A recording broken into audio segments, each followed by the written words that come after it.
In the late 1960s, America was at a crossroads. The country was witnessing an unprecedented cultural shift, a movement defined by freedom, music, and love. The Summer of Love in 1967 had cast a dazzling image of peace and unity, with young people rejecting the rigid values of the past. Yet, beneath the surface, something far darker was taking shape. As the hippie dream promised utopia, a figure emerged from the fringes of society, a man whose twisted ideology would shatter that dream forever. His name was Charles Manson. Manson was not just another petty criminal. He was a man who embodied society's darkest fears, a manipulative outcast with the charisma to lure lost souls into his web of delusion and violence. And in 1969, with a series of brutal murders, he would not only bring terror to Los Angeles, but forever mark the end of an era. Charles Manson was born on November 12, 1934, in Cincinnati, Ohio, to Kathleen Maddox, a 16-year-old girl living on the edge of society. From the very beginning, his life was marked by instability. His mother was known to engage in petty crime, and for a time she even served prison time, leaving Manson to be raised by relatives and in various foster homes. Manson later claimed that his earliest years were filled with neglect and abuse, experiences that shaped his understanding of the world as hostile and unforgiving. By the time Manson was just 13, he had already begun his descent into criminal behavior. From stealing cars to burglary, Manson drifted from one juvenile facility to another. Rather than receiving rehabilitation, he learned the harsh rules of survival in prison. Over the years, his offenses escalated. He would spend more time behind bars than in the outside world during his youth, becoming not just a criminal, but a skilled manipulator of those around him. It was during these formative years that Manson began to understand the power of control, both through charm and fear. In 1967, at the height of the countercultural movement, Manson was released from Terminal Island Prison. He was 32 years old, older than most of the flower children who filled the streets of San Francisco, but he was eager to blend into this new world.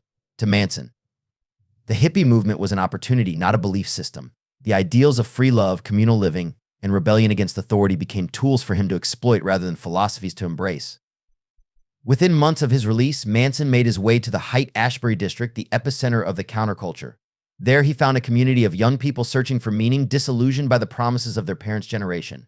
Many were runaways, estranged from their families and vulnerable to manipulation. Manson, with his guitar in hand and a magnetic personality, offered them what they were craving: belonging, purpose, and love. By 1968, Manson had gathered a small but devoted group of followers, primarily young women, but also a few men.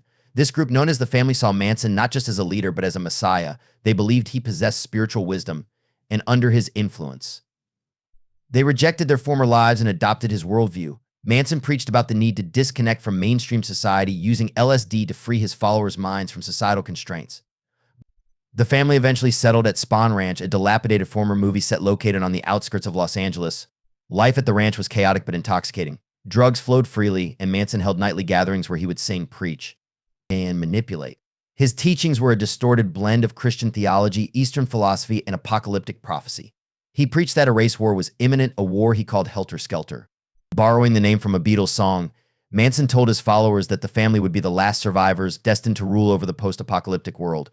Under Manson's influence, the family's connection to reality slowly eroded. As their dependency on him grew, so did their willingness to obey his increasingly bizarre commands. Manson's grip was total. They would do anything to please him, even commit murder. On the night of August 8, 1969, Manson gave his followers a chilling directive: do something witchy. He ordered 4 family members, Tex Watson, Susan Atkins, Patricia Krenwinkel, and Linda Kasabian, to drive to 10,050 Cielo Drive, a luxurious home in the hills of Los Angeles. Manson had chosen the house because a former resident, music producer Terry Melcher, had refused to give Manson a recording contract.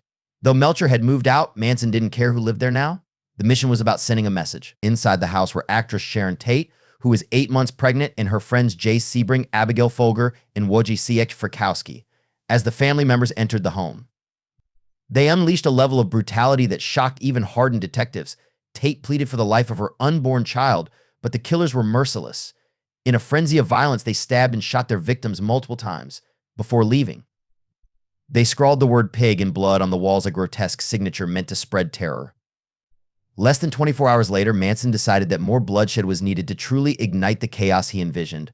On the night of August 9, 1969, he led a group of family members to the home of Lino and Rosemary LaBianca, a wealthy couple living in Los Feliz. Although Manson personally entered the house to tie up the victims, he left the killing to his followers, instructing them to murder the couple in the most gruesome manner possible. The killers obeyed without hesitation. Lino was stabbed repeatedly, and the word war was carved into his stomach. Rosemary was also brutally slain.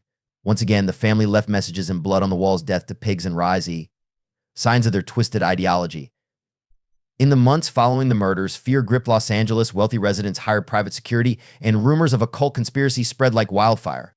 Police initially struggled to connect the murders to the Manson family, arresting several members on unrelated charges. It wasn't until Susan Atkins, while in custody, bragged about the killings to a fellow inmate that the full extent of the family's crimes came to light.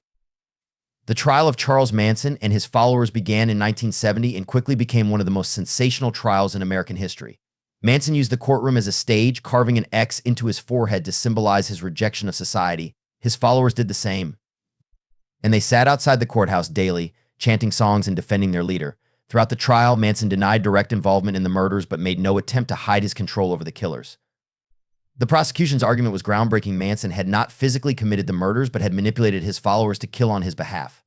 The concept of murder by proxy stunned the nation. Ultimately, the jury found Manson and several of his followers guilty, and in 1971, they were sentenced to death. However, California's abolition of the death penalty in 1972 commuted their sentences to life imprisonment. The Manson family murders marked the end of the 1960s counterculture. What had once been seen as a movement of love and peace was now tainted by the actions of a madman and his followers. The murders revealed how easily ideals could be distorted and how vulnerable the human mind could be to manipulation. In the years that followed, the fascination with Charles Manson grew. Books, films, and documentaries explored every aspect of the case, while conspiracy theories swirled around the motives and meaning of the crimes. Manson remained behind bars until his death in 2017, but his legacy continues to haunt the American psyche. His story serves as a chilling reminder that evil can wear many faces, and that the line between peace and violence is thinner than we often realize. The Manson family murders are more than just a gruesome chapter in history. They are a warning about the dangers of blind devotion, the power of manipulation, and the fragility of society's ideals. In the end, Manson's story isn't just about one man, it's about the dark potential that lurks within all of us. Stay curious, but stay vigilant. Thank you for watching, and don't forget to subscribe for more true stories.